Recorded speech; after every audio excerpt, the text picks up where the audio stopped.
Damos la bienvenida a Iñaki García Uribe, nuestro queridísimo colaborador. Iñaki, buenas tardes, arrastión. Arrastión, Susana. Bueno, Iñaki, tenemos ya la tercera entrega, ya culminamos esa trilogía sobre los caseríos vascos.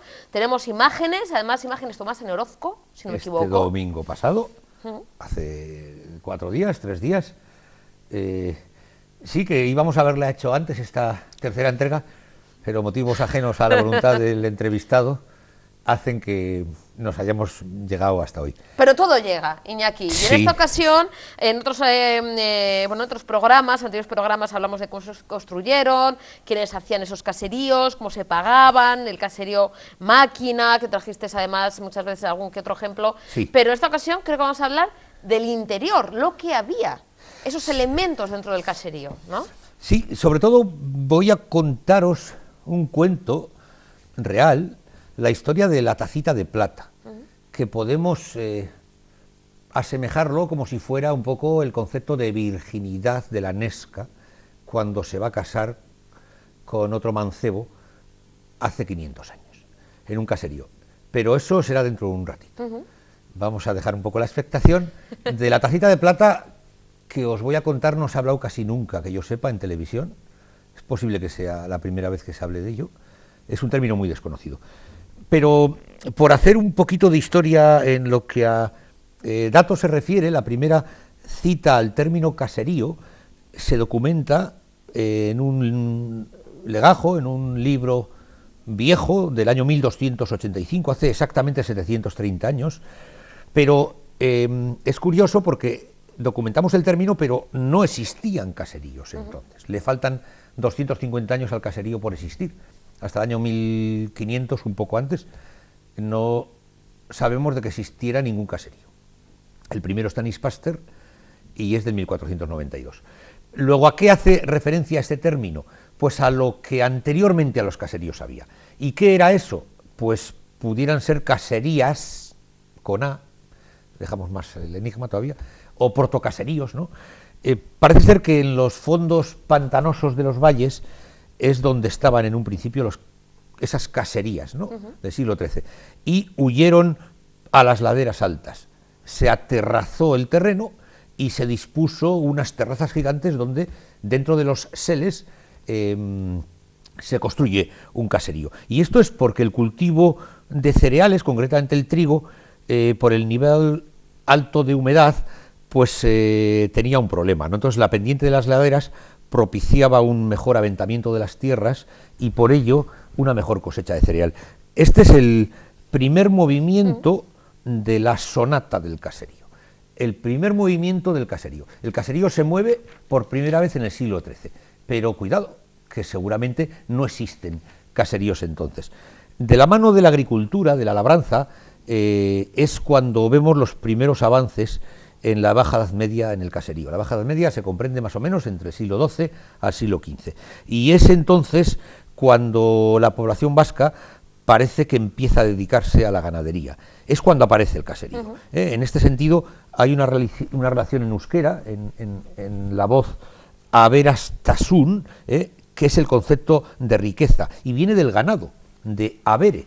Es algo curioso. ¿Y qué relación tiene con el caserío esto? Bueno, la ganadería es, parece ser que hasta el siglo XV no existe agricultura en Euskal Herria como tal, como tenemos ahora idealizada la agricultura que podía ser pues la huerta, en fin, sino que existía solo ganadería. Las ganaderías el ganado se ubicaba dentro de unos seles, cortavasos en euskera, que son unos círculos concéntricos que llegó a haber hasta 40.000. 40.000 caseríos hubo después. Luego, seguramente que en un principio los seles fueron donde, al acabar esa concepción solo de ganadería en Euskal Herria y comenzar con la agricultura, es cuando se empiezan a construir los caseríos. El vasco hace un cambio de vida total, del 14 al 15. Es posible que también la relación venga porque las guerras entre nosotros van acabándose, nos dejamos de matar entre nosotros, que nos matábamos entre familias, había pequeños ejércitos en los pueblos, los Olarte en Orozco, los Anuncibay, los Leguizamón en Echevarri, Y bueno, pues cada uno tenía su grupito de caseros, su ejército particular, y nos matábamos de noche y hacíamos barbaridades.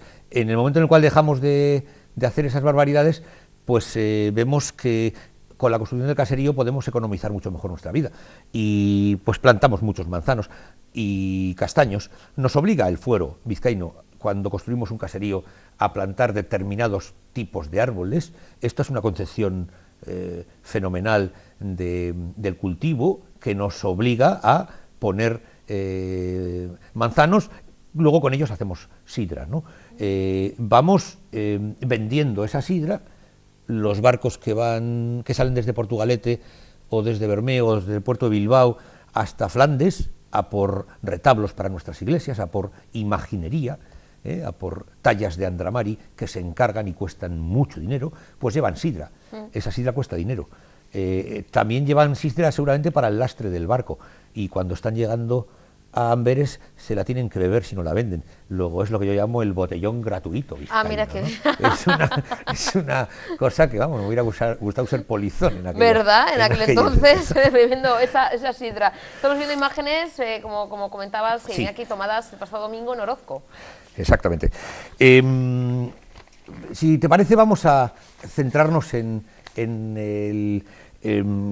la tarjeta de plata. En esa primicia mundial. Primera, esa exclusiva que tenemos aquí en Ojo de Vizcaya, de la mano de Iñaki García Uribe. Es una auténtica maravilla, porque poco o nunca se ha hablado de la tacita de plata. Yo creo que en televisión no se ha hablado nunca, porque, como he dicho antes, no se conoce, se conoce muy poquito de ello, ¿no? Era un objeto especial que había en los caseríos y todos lo tenían. Era el símbolo de pureza y virginidad e infanzonía. Sin ella, sin la tacita, ninguna mujer se acercaba al matrimonio en los caseríos vascos en el siglo XVIII, y representa como tal a la mujer vasca. Fíjate, un testamento que me ha hecho llegar un buen amigo investigador de Donosti, que vive en